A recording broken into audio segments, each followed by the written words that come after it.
Okay, so that's my part about God, right? God is good. I was crying out to God. God didn't. I'm not saying God didn't answer me.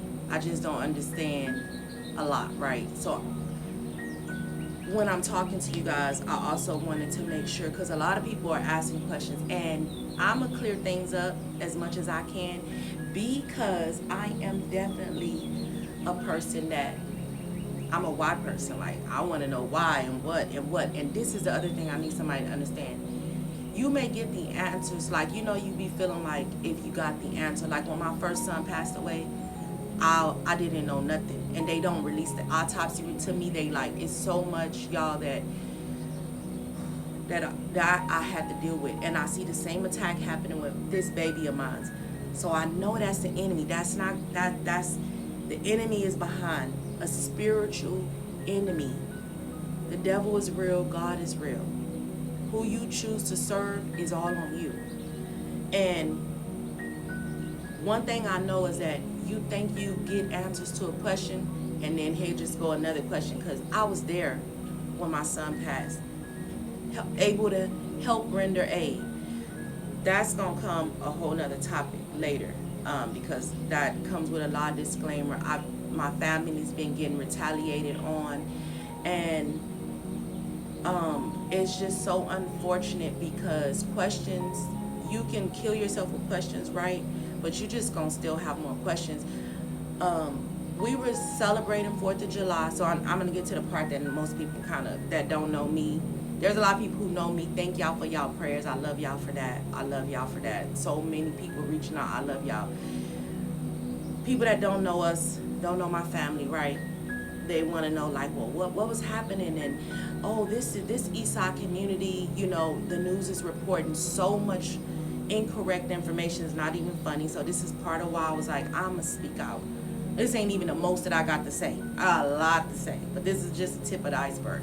But the whole thing is, don't keep asking questions. I don't know why I'm saying that because people gonna still ask questions. You want to know, right? But you may not get the answer, and you're gonna always still have a why because, like I said, we was there. We celebrating 4th of July. I come into town. I visit my aunt a lot, often. I'm my aunt's caregiver.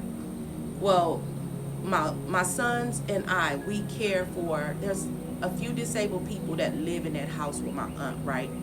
So I'm my aunt's I'm not her provider, but like I advocate for her, right? And then I advocate for her daughter, which I call my sister. She's legally blind. I used to take care of my sister's son. He's my best boy, Khalil. Y'all probably seen pictures, or if not, whatever. But anyhow, he was born with disability, so I took care of him. My aunt has her own disability. We take care of her. So this, not only is this the reason that we're always over there just doing what we can to give back, but it's also important that people will be like, well, why you just don't get up and move or leave? Like, and it's not that way for everybody. Everybody doesn't come from like education. Everybody doesn't have the means and ability to just go and start changing the situation. I grew up in that environment, and I would just look as a little girl and I'd be like, man, I just want different. How do I get that right? It took a lot of years. I started working in a barbershop, and then that's what made me see people from different walks of life. And I was like, whoa, I didn't know, like, I didn't even know, like, going into the military was a good path. Like, we were taught that's bad. Like, that's bad for black people, this and this and that. So it's so much ignorance, right? Things that we're taught.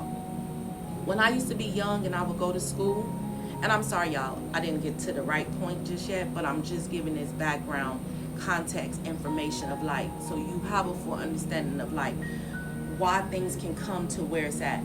Growing up, you grow up in a family, you don't know why you're born into the family. You just grow up and you start seeing things. You see drugs, you see killings, you see everything that's normal. You don't realize that that's not a normal way of life until you go around other people and they're not living like that. So you mean to tell me kids get to go to school and they not hungry? They not worried about, like, I would go to school so hungry at times, like, because everybody is just, we're all coming from trauma and they don't have the tools to make things better for us, so they doing the best they can, and It's on the responsibility of the next person to gather the tools, start teaching, and then give back. But if you forget where you come from, you can't go back and help nobody else. So when God delivers you, you got to go back to wherever the dysfunction was. So when I was young going to school, people didn't know there was nobody at home when I would come home. That wasn't my aunt's job. That was my mom and dad's job to take care of us. My aunt's been stepping up since forever. And for whatever, I love my mom. My mom had her own issues of why things were the way they were. You know what I'm saying? But what I'm telling you is that this starts from this trauma that we see, all these kids coming out shooting people and killing people. You can't start just blaming the victims because, oh, well, they should have did this way and you should have did, because everybody's traumatically dealing with something, right? And nobody's coming back. After the news clips, nobody's going to come back and check on that neighborhood. They don't care about none of that. So what I'm saying is this: we as a people have to look out for each other. This is what I was doing, because I would be in school and there was no food at home. There was no adult at home. So you going to school, you can't focus on learning.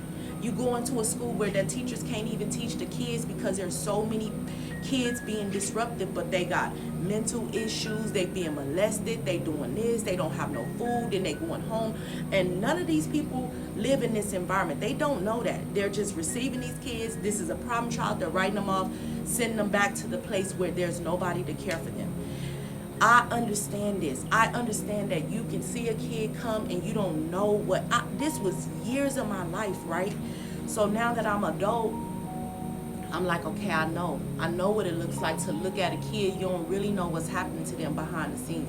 You don't really know that somebody's molesting them all the time, boys and little girls. So now they're growing up and the only people they see is their environment. And you got people that's not educated, that's infiltrating them, what they learn, what they see. Then they seeing rap videos and TVs and this is cool and this has money, and now all they want is that life. The people that hurt my boys, they are kids of somebody too, and they are hurting too. And I know to be angry at everybody, the world is like, okay, but then if we don't stand up and start being the solution to the problem that we have, that only we can relate to, nobody else is coming to do it. Nobody else is coming to save the community. So now this takes me to July 4th. We're at my aunt's house. I have a nonprofit organization that I've been having, Restoration Refuge for Christ. I partnered that, so my aunt, I take food to my aunt's house, clothes to my aunt's house a lot of times. She gives it out to the community, right? We do things, we do all this stuff. We partner with Big Home Safe House. When they were advocating for gun violence, and I'm standing, I'm marching, I'm doing all that I can do in between work. I'm saying all that to say, like, if you don't know us and then you just do one news clip, it's easy to say, like, those are thugs over there, because you're profiling and you're not seeing who we really is. Everybody's not thugs. Cyberbullying is so real. These kids nowadays, this is what they deal with. And it's so unfortunate, because I went on some of the stations and I'm reading the comments, y'all. They're so racist, they so hurtful, they so broke me, to where my husband was like, man, stop going on there reading what they gotta say. So I know for these kids, I can only imagine. I'm a person that should be bigger than this, and I should not be listening to what people got to say, and it was still hurtful, and it was still bothering me. So I'm saying, like, there's so much, man. There's so much that everybody don't understand, but we were where we were supposed to be. 4th of July celebration, we're at the park. Big Mama Safe House is feeding elderly, the community, everybody. We bought fireworks. We spent $300 of our own money from what we put into our nonprofit, and everybody was able to. All those kids out there, those weren't just our kids. They're celebrating with us. We do this every year. So just this year, the turn of events was very different. And so let me just fix this so y'all can get the next story.